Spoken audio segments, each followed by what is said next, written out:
She's just a pretty face. My husband, also my boss, laughed during a client meeting while I poured their drinks like the perfect little assistant. The client smirked. Interesting. Coming from someone who just signed over controlling shares to his wife. The room went dead silent. I raised my glass. Ex-wife, actually. Divorce finalized this morning. I kept the house, the company, and your parking spot. He choked. I smiled sweetly. Next time, read my fine print. The coffee burned my fingers as I poured it into David Harris's cup, but I didn't flinch. I couldn't. Not when Michael's words were still echoing through the conference room. She's just a pretty face, my husband had said with that casual laugh he used when undermining me. Don't mind her. David Harris, a potential client worth millions to our agency, glanced up at me with something like pity in his eyes. I'd spent 14 hours preparing the presentation he would never see. The one Michael had interrupted 3 minutes in to ask me to serve refreshments instead. That's what broke me. Not the interruption, I'd grown used to those. But the realization that I was standing there in my tailored navy suit with coffee dripping onto my wedding ring while the company I had built was being handed to someone else on a silver platter. Just like the coffee I was serving. It wasn't always like this. 6 years ago when I met Michael at the Chicago Marketing Conference, we were equals. More than equals, I was the one with the industry award nominations. He approached me after my panel presentation, all charm and genuine admiration. Your consumer retention strategy is revolutionary, he'd said, extending his business card. I've been trying to solve that exact problem for Peterson Manufacturing. Would you consider collaborating? Collaboration turned to partnership. Partnership turned to romance. Our small marketing firm in Minneapolis grew as our relationship did. For 2 years we were unstoppable, finishing each other's presentations, clients loving our dynamic approach. When he proposed, it felt like the natural progression of everything wonderful we were building together. To Lily, he'd toasted at our small wedding reception at Lake Harriet. My partner in every sense of the word. I didn't notice the changes at first. They were too subtle, too easy to explain away. 3 months after the honeymoon, client meetings began happening when I had other commitments. The Richardsons could only meet during your dentist appointment, he'd explain. No big deal, I took notes for you. The notes grew shorter. Then stopped coming altogether. When I landed the Johnson account, a local restaurant chain I'd pursued for months, Michael took full credit at the office celebration. I confronted him in the kitchen as he refilled the ice bucket. You didn't even attend the final meeting, I said, keeping my voice low. Why did you tell everyone it was your strategy that closed them? Come on, Lily. He kissed my cheek, ice clinking in the bucket between us. We're married now. What's mine is yours, right? Does it really matter whose name is on the contract? 6 months later he moved my desk from our shared office to the main workspace. I carried my marketing degree and framed industry awards past curious employee eyes. We need the executive office for client meetings, he explained. And you're so good with the team they need your guidance. The team I had hired and trained now looked to Michael first. My nameplate disappeared from the door the following week. By month's end, our letterhead changed from Michael and Lily Adams co-founders to simply Michael Adams CEO. When I questioned it, his response seemed reasonable on the surface. It's cleaner this way. Less confusing for clients who need a clear chain of command. I began cataloging moments I'd previously overlooked. How he'd place his hand on my lower back during meetings right before interrupting whatever point I was making. The slight chuckle whenever I offered input on strategy. My wife has such creative ideas, he'd say, as if creativity and business acumen couldn't coexist. His parents visited from Phoenix last spring. Over dinner at our home, his father Gordon, whose insurance company had mysteriously never employed his wife of 40 years, provided unwitting clarity. The Williams brothers deal, Gordon reminisced while sawing through his steak. Your mother thought she had insights to share on that one. He laughed, gesturing with his fork. I reminded her there's a reason men handle business matters and women handle home matters. Across the table, Michael's mother Eleanor silently topped off Gordon's wine glass, her eyes never meeting mine. Dad ran a tight ship, Michael said, raising his glass. Learned from the best. I watched something pass between father and son. Approval, continuity, tradition, while Eleanor methodically cut her food into ever smaller pieces. I saw my future sitting across from me, silent and diminished. The introductions to clients evolved so gradually I almost missed the pattern. First, meet my wife and business partner, Lily. Then, this is Lily, my wife, she handles our internal operations. Eventually, our office manager Lily will take care of those details. Each demotion delivered with the same winning smile. Each one erasing another piece of the business I had built. I should have recognized the breaking point earlier. Maybe when he started holding executive strategy sessions, that somehow never included me despite my co-founder status. Or when I discovered my signature was being applied digitally to documents I'd never seen. Or perhaps when Jessica, our new marketing coordinator, came to me confused about why Michael had introduced me as our first employee, when her research had shown I was co-founder. Instead, it took today's meeting with David Harris to fully wake me up. Harris Developments represented the biggest potential client in our company's history, a real estate conglomerate looking for comprehensive rebranding. I'd prepared for weeks, developing concepts specifically tailored to David's vision. 10 minutes into my presentation, Michael cleared his throat. What Lily is trying to say, he jumped in with an indulgent smile, is that we can certainly handle the female demographic targeting while focusing on the serious investment messaging. David frowned slightly but nodded. I continued, showing the market research. Our surveys show that 47% of real estate investment decisions are actually initiated by women, even when. Lily, Michael interrupted, his tone pleasant but firm. We're running low on coffee. Would you mind refreshing everyone before we get to the numbers part? I stood mechanically, taking the coffee carafe from the credenza while Michael smoothly took control of my presentation slides. As I poured coffee into David's cup, Michael leaned back in his chair. Don't worry about all the technical details. She's just a pretty face around here, but we keep her busy. A drop of coffee splashed onto the polished table. I didn't wipe it away. David didn't laugh at Michael's joke. Instead, he watched me with an expression I couldn't quite place. Something between curiosity and recognition. I returned to my seat, suddenly seeing everything with perfect clarity. 7 years building this company. 8 years loving this man. All condensed into just a pretty face. As Michael continued talking about market penetration strategies, I wasn't listening. I was mentally reviewing the company bylaws I'd drafted. The ownership structure we'd established. The clauses I'd carefully inserted that Michael had signed without careful reading. After all, why would he bother reading the fine print when dealing with just a pretty face? After that meeting with David Harris, I started seeing our company, and my marriage, with new eyes. The office I once walked into with pride now felt like a stage where I played an increasingly diminished role. But I wasn't ready to exit quietly. The week after the coffee incident, Michael left for a 3-day executive retreat in Chicago. With him gone, I decided to review our quarterly financial reports. Something I hadn't done in months.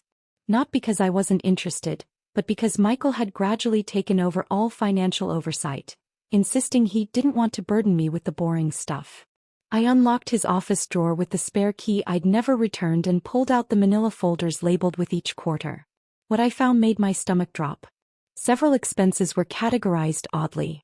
A $23,000 payment listed as equipment upgrade didn't match any office improvements I'd seen. 3 consecutive monthly payments of $4,500 to a company called Westridge Consulting that I'd never heard of. And most concerning, a series of transfers moving significant portions of our profits to an account number I didn't recognize. I photographed everything with my phone, careful to return the folders exactly as I'd found them. That night I couldn't sleep. The numbers swirled in my head, along with a growing suspicion I didn't want to face. 2 weeks later, our neighbors hosted their annual Memorial Day barbecue. I was in the Wilsons' kitchen helping arrange desserts when I heard Michael's laugh from the patio. Through the window I spotted him with Tom Landon, his college friend who occasionally consulted for our firm. She's completely clueless about the West Side deal, Michael said, lowering his voice, but not enough. And I want to keep it that way. Tom glanced toward the house. She is still legally co-owner, Mike. Don't you need her signature eventually? Michael took a swig of beer. Technically yes. But she signs whatever I put in front of her these days. She's so caught up in her little office projects she doesn't even read the fine print anymore. I turned away, the plate of brownies trembling slightly in my hands. So Westridge Consulting was connected to something called the West Side deal.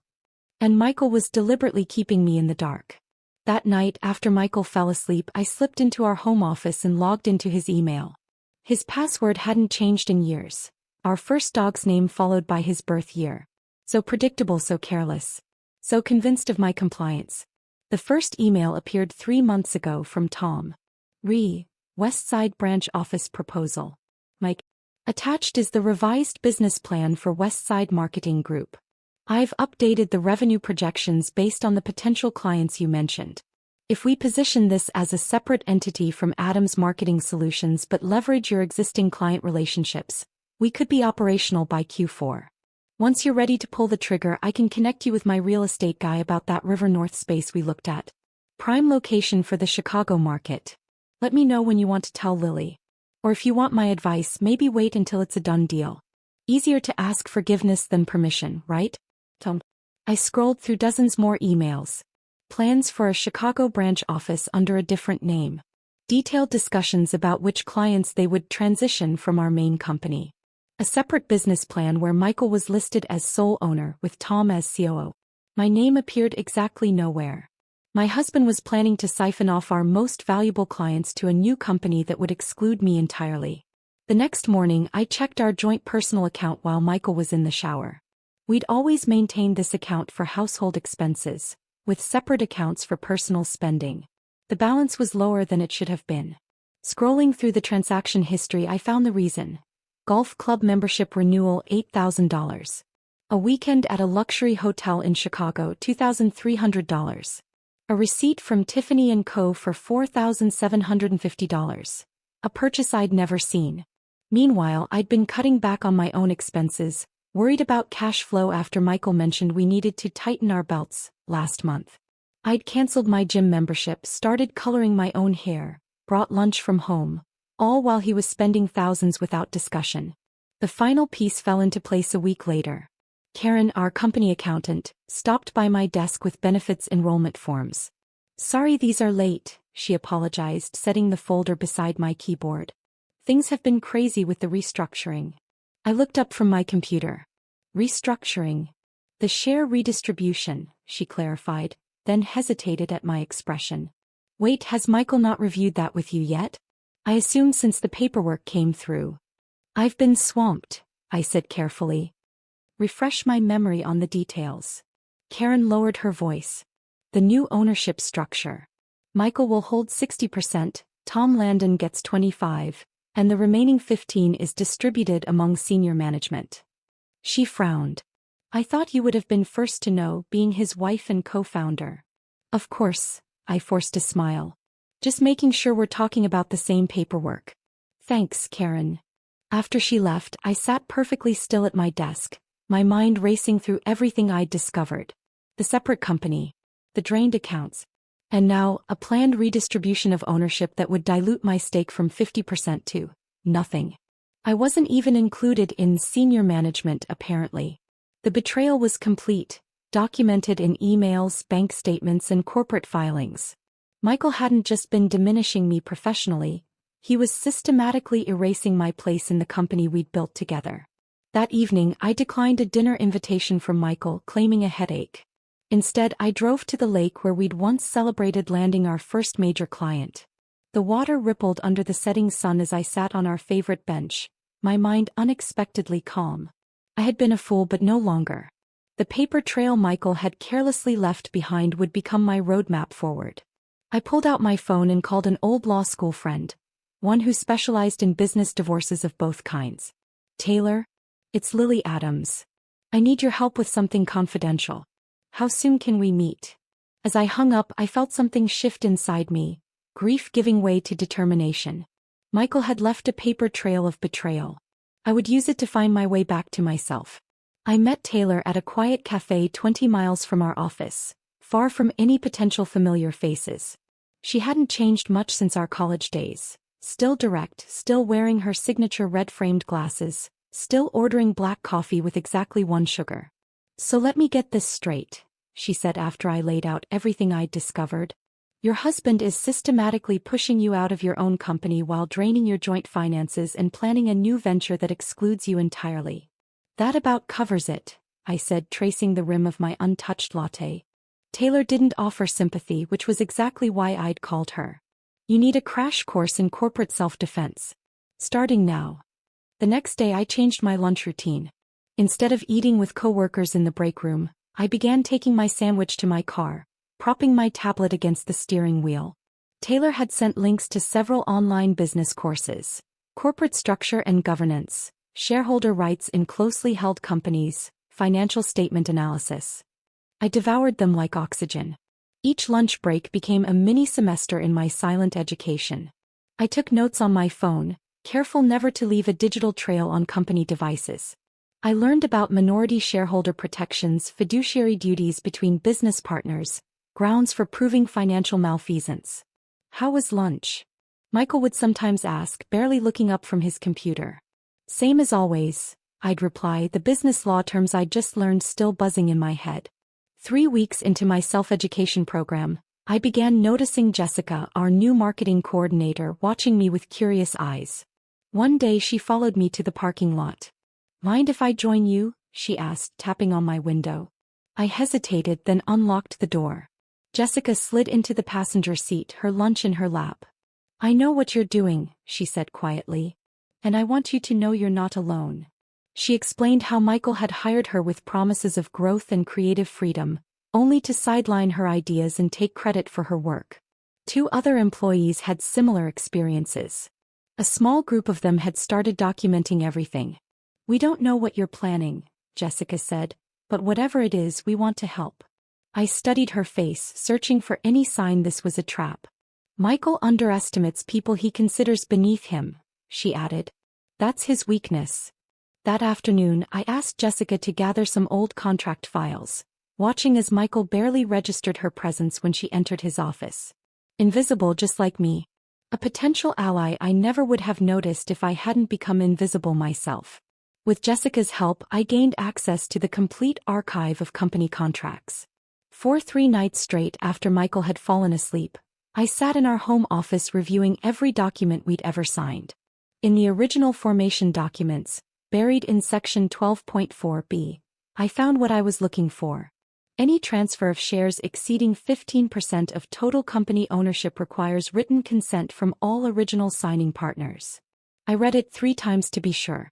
Michael couldn't legally redistribute ownership without my signature, not even with digital authorization.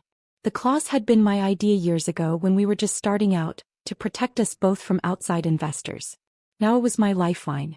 During the day, I maintained the perfect facade of the supportive wife and compliant employee. I brought Michael his favorite lunch, listened attentively in meetings, and never questioned his decisions publicly. At home, I prepared dinner, asked about his day, and pretended not to notice when he made late-night phone calls from our back porch. You seem different lately, he commented one evening as I handed him a glass of wine. More relaxed. I smiled, thinking of the consultation I'd had with Sarah, my college friend who now specialized in high-asset divorce cases, just that afternoon. Just accepting my place, I guess, I replied. The following week, I received an unexpected email from David Harris requesting a private meeting to discuss some creative approaches to his company's marketing needs. I showed Michael the message. Odd that he'd reach out to you directly, Michael frowned, clearly annoyed. I'll take the meeting. Actually, I said carefully, he specifically mentioned wanting my input on female consumer targeting. Might be better if I handle this one. Michael hesitated, then shrugged. Fine. Just don't make any commitments without running them by me first. I met David at a downtown coffee shop, expecting a brief, perfunctory discussion about demographics. Instead, he got straight to the point. I've done my research on Adam's marketing, he said, sliding a folder across the table, including your role in building it. Inside was a printout of an industry article from 3 years ago, featuring Michael and me as marketing's power couple. My name was highlighted in every paragraph where our achievements were discussed. I recognize talent when I see it, David continued. And I recognize when talent is being wasted. What happened? For a moment I considered maintaining the facade. Then I looked into David's direct gaze and decided on a calculated risk. Business partnerships evolve, I said carefully. Sometimes in unexpected directions. And marriages? I didn't answer directly. What exactly are you proposing, Mr. Harris? Two things. First, I want you, not your husband, to handle my account. Second, I want to know your plans. Pie plans. I've been in business 30 years, Mrs. Adams. I know when someone's preparing for a significant change. The question is whether I want to be on the right or wrong side of that change. I considered my options, then made a decision. I might be considering a restructuring of my own, but I'm still researching the possibilities. David nodded, seemingly satisfied. Harris Developments values forward-thinking leadership. When you're ready to discuss possibilities further, my private line is on the back of my card. As we parted ways, I realized I'd gained something unexpected in my education. Not just knowledge or allies, but a potential future beyond the company Michael was trying to steal from me. That night, I added David's number to my growing list of resources while Michael snored beside me, blissfully unaware that his dismissive introduction weeks ago had opened a door he couldn't close. The perfect little assistant was learning quickly, and some lessons would cost him everything. As summer turned to fall, Michael's confidence ballooned into something bordering on recklessness. He began leaving important documents in plain sight.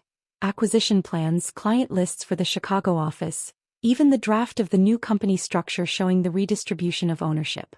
There was a certain freedom in being underestimated. He no longer bothered hiding things from someone he considered irrelevant. "You'll have the quarterly reports ready by Friday, right?" he asked one evening as we prepared dinner, chopping vegetables side by side in our kitchen. The domesticity of the scene almost made me laugh. Here we were, playing house while he planned to dismantle everything we'd built together. "Of course," I replied, sliding diced onions into the pan. "Along with the client satisfaction surveys you wanted." "Good girl," he said, patting my shoulder as though praising a child. "I need everything perfect for next week's board meeting. David Harris is bringing his executive team." I kept my face neutral, though my grip tightened on the knife. "The whole team? That sounds promising." "It's practically signed," Michael boasted, reaching for his wine glass. "Harris called me personally to say he's ready to move forward. This deal will put us, me, on the map in Chicago." Me. The casual correction said everything about how he viewed our partnership now. "You've worked hard for this," I said, which wasn't a lie. He preened at the compliment. "Sometimes I think you're the only one who really sees that. Tom keeps pushing for more equity in the new venture, but he doesn't understand what it takes to be the face of a company."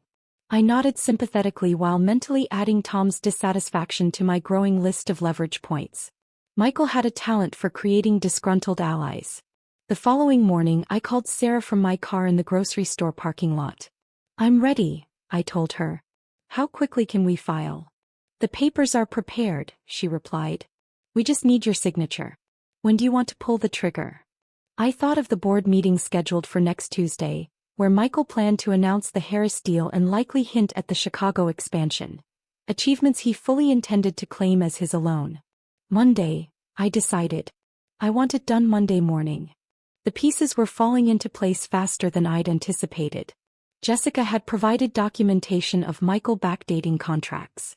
Karen, our accountant, had hesitantly confirmed suspicions about financial improprieties after I'd approached her with specific questions about expense categories that didn't add up. And 2 other senior employees had come forward with evidence of Michael taking credit for their work while cutting them out of commission structures he'd promised. Most importantly, I'd secured copies of all original formation documents proving my equal ownership, along with proof that I'd never signed off on any transfer of shares, making any attempted redistribution a clear violation of our operating agreement. Meanwhile, I'd quietly moved half of our joint savings into a separate account, legally permissible as a spouse according to Sarah, and documented every questionable personal expense Michael had charged to the company over the past year. On Friday, Taylor met me for lunch at a restaurant near her office to review our strategy one final time. "The timing is critical," she emphasized. "The divorce papers will be served Monday morning at the office. The temporary restraining order preventing him from making major business decisions will be filed simultaneously. Then at Tuesday's board meeting, I present the evidence of financial misconduct," I finished, and invoke the clause requiring my signature for any share transfers. Taylor nodded approvingly. You'll effectively block both the Chicago venture and the redistribution of company shares. But are you ready for his reaction? It won't be pretty. I thought about 7 years of gradual erasure, of watching my contributions be dismissed and my presence diminished until I was nothing more than the woman who poured the coffee. I'm ready, I said. The weekend passed in a blur of preparation. I rehearsed what I would say at the board meeting, practiced keeping my expression neutral when Michael inevitably tried to dismiss me, and prepared separate folders for each board member containing documentation of everything I'd discovered. Michael spent Saturday golfing with Tom and Sunday working in his home office, completely oblivious to the storm about to break. When he asked me to iron his favorite blue shirt for Tuesday's meeting, I did so without complaint, pressing perfect creases into the fabric that would clothe him during his downfall. Monday morning arrived with a crystalline autumn clarity. We drove to work separately, me claiming an early meeting, him stopping for his usual workout at the gym. I arrived at the office first, nodding calmly to the receptionist as I passed. At 9:17 a.m., just as Michael stepped out of the elevator, a courier approached him. "Michael Adams?" the young man asked, extending an envelope.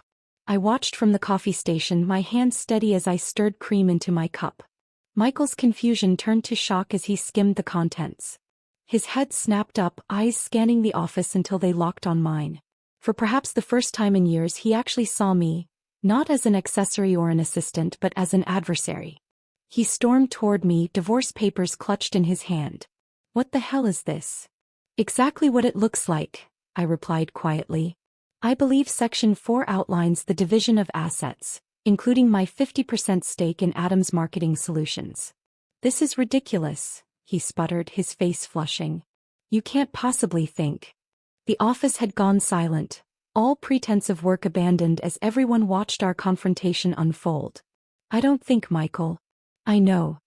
I picked up my coffee cup and turned toward my desk. "Oh, and you might want to call Tom. He'll be receiving similar papers about the West Side deal. Forming a competing business using existing company resources while still employed as an officer? That violates at least 3 clauses in his contract." Michael followed me, lowering his voice to a furious whisper. "You won't get away with this. You're nothing without me, nothing but a pretty face playing at business." I smiled, genuinely amused at his predictability. "We'll see who's playing tomorrow, won't we? David Harris and the board are expecting quite a show." He spent the rest of the day barricaded in his office, phone calls audible even through the closed door. I calmly completed my work, finalized preparations for the board meeting, and left at exactly 5 o'clock, nodding politely to colleagues still wide-eyed from the morning's drama. Tuesday dawned bright and cool. I dressed with particular care, a charcoal gray suit, crisp white blouse, the pearl earrings my grandmother had left me. Armor for the battle ahead. As I applied my lipstick in the bathroom mirror, I studied my reflection. The woman staring back wasn't the same one who had poured coffee while being humiliated weeks ago. She had edges now. Purpose. And most importantly, power that had been there all along, waiting to be reclaimed. I arrived early to prepare the boardroom, arranging folders at each seat, setting up coffee and water. When Michael entered, his confident stride faltered at the sight of me already there, perfectly composed. "This changes nothing," he hissed as board members began arriving. I simply smiled and picked up the coffee carafe, ready to play my role one last time. The boardroom filled quickly with nervous energy. Our 4 board members took their usual seats, followed by David Harris and 2 executives from his team. Michael entered last, impeccably dressed in the blue shirt I'd ironed, his smile firmly in place despite the slight twitch in his left eye, a tell I'd learned to recognize over the years whenever he felt cornered. "Gentlemen," he greeted everyone, pointedly ignoring me as I quietly poured coffee for the attendees. "Thank you for joining us for this momentous occasion." My hands were steady as I moved around the table, filling each cup with practiced precision. This role, the silent, decorative wife, had been my prison. Today it would become my weapon. "Before we discuss the Harris Development Partnership," Michael continued, "I'd like to announce some exciting structural changes to Adams Marketing Solutions. As you know, expanding to Chicago has been our goal for some time. Today, I'm pleased to share that we've secured a prime location in River North and will be launching Westside Marketing Group next quarter. He clicked through his slides, showcasing the gleaming new office space and projected revenue streams, all while carefully avoiding any mention of my conspicuous absence from the new venture's leadership. This strategic expansion, Michael pressed on, will require some restructuring of our current ownership model. I took my position at the side of the room, coffee carafe still in hand, and waited. I've prepared documents outlining the new distribution of shares, Michael said, nodding to his assistant to pass out folders. You'll see that this creates opportunities for senior leadership to gain equity stakes while concentrating decision-making authority for more efficient operations. David Harris flipped through the pages, his expression unreadable. The other board members exchanged glances, clearly sensing the tension in the room. Questions? Michael asked, his confidence visibly returning as no one immediately objected. I have one, I said, setting down the coffee carafe. Michael's smile tightened. Perhaps we should address board questions first, Lily. Mine is relevant to the documents you've just distributed, I replied, walking to my chair at the table, the one Michael had clearly not expected me to occupy. Specifically regarding Section 12.4b of our original operating agreement. The board chairman, Robert Wilson, adjusted his glasses. Which states what exactly? That any transfer of shares exceeding 15% of total company ownership requires written consent from all original signing partners, I answered, opening my own folder. I've highlighted it on page 3 of the documents I've provided. Michael's face darkened as the board members opened the packets I'd prepared. What is this? Demanded Frank Peterson, our most senior board member. Evidence, I replied calmly. Financial records showing unauthorized transfers to accounts associated with Westside Marketing Group. Communications detailing plans to divert clients and resources. And most importantly, proof that I never signed any authorization for the share transfers Mr. Adams just proposed. This is absurd, Michael cut in. My wife is clearly upset about our personal issues. Ex-wife, I corrected. The divorce was finalized this morning through an expedited proceeding. And these aren't personal issues, but fiduciary violations that directly impact this company's future and your investments, gentlemen. David Harris leaned forward. I'd like to hear Ms. Adams out. For the next 17 minutes, I presented the evidence I'd gathered, clearly, methodically, without emotion. The unauthorized financial transfers. The secret formation of a competing business using company resources. The backdated documents. Through it all, Michael's expression cycled through disbelief, anger, and finally, dawning horror. Additionally, I continued, while reviewing our bylaws with legal counsel, we discovered that Michael's attempt to transfer controlling interest without proper authorization triggered Clause 23, the bad faith provision. This automatically converts temporary controlling interest to the non-violating partner, me, pending board review. I slid the final document across the table. A legal verification signed by 2 corporate attorneys and notarized that morning. She's making this up, Michael finally sputtered. She's just the office manager, for God's sake. David Harris raised an eyebrow. Actually, according to every document I've reviewed before considering this partnership, she's your co-founder with equal ownership. Unless those materials were misrepresentations. The room fell silent as the implications settled over everyone. Michael's face had gone ashen. Gentlemen, I said, addressing the board, I'm not asking you to choose sides in a divorce. I'm asking you to recognize an attempted corporate theft and take appropriate action to protect this company's future. Robert Wilson removed his glasses, pinching the bridge of his nose. I believe we need to call an emergency executive session. Mr. and Ms. Adams, if you would step outside. Just one moment, David Harris interrupted, turning to Michael. You assured me this partnership was on solid ground. That everyone key to its success was on board. He shifted his gaze to me. Is Harris Developments still welcome in this new arrangement, Ms. Adams? I met his eyes steadily. Absolutely. But with transparent terms and proper oversight. I'd be happy to rework the proposal to reflect actual market rates rather than the inflated figures you were presented. Harris nodded, something like respect flickering across his face. I look forward to those discussions. This is ridiculous, Michael snapped, desperation cracking through his polished veneer. She's just a pretty face. Tell them, David. Tell them who you've been negotiating with all along. The client smirked. Interesting. Coming from someone who just signed over controlling shares to his wife. The room went dead silent. I picked up my water glass, fighting to keep my expression neutral as years of dismissal and humiliation finally found their counterbalance. Ex-wife actually, I corrected, raising my glass slightly. Divorce finalized this morning. I kept the house, the company, and your parking spot, Michael. He choked on nothing, his face flushing crimson. I smiled, sweet as saccharine. Next time read my fine print. The aftermath unfolded in waves. The board emerged from their closed session with a unanimous decision to honor the legal transfer of controlling interest, placing me as interim CEO while they conducted a more thorough financial investigation. Michael was escorted from the building by security, his key card deactivated before he reached the parking lot. Word spread through the office like wildfire. Jessica was the first to appear at my new office door, Michael's former space, with a bottle of champagne and tears in her eyes. We knew you were up to something, she said, but this is magnificent. Others followed, some jubilant, some wary, all curious about what would happen next. I addressed the entire staff that afternoon, standing at the front of the conference room where I'd been humiliated so many times. Changes are coming, I told them, but not the ones you might have feared. No mass layoffs. No Chicago office at the expense of Minneapolis operations. Instead, we're going to rebuild this company on transparency, merit, and genuine collaboration. My first actions as CEO focused on stability. I promoted Jessica to creative director, a position she deserved for months. I initiated audits of all client accounts to ensure proper billing. I met individually with each employee to assess concerns and gather ideas for improvement. The company didn't just survive the transition, it thrived. Within 3 months, we'd retained every major client and added 2 new ones.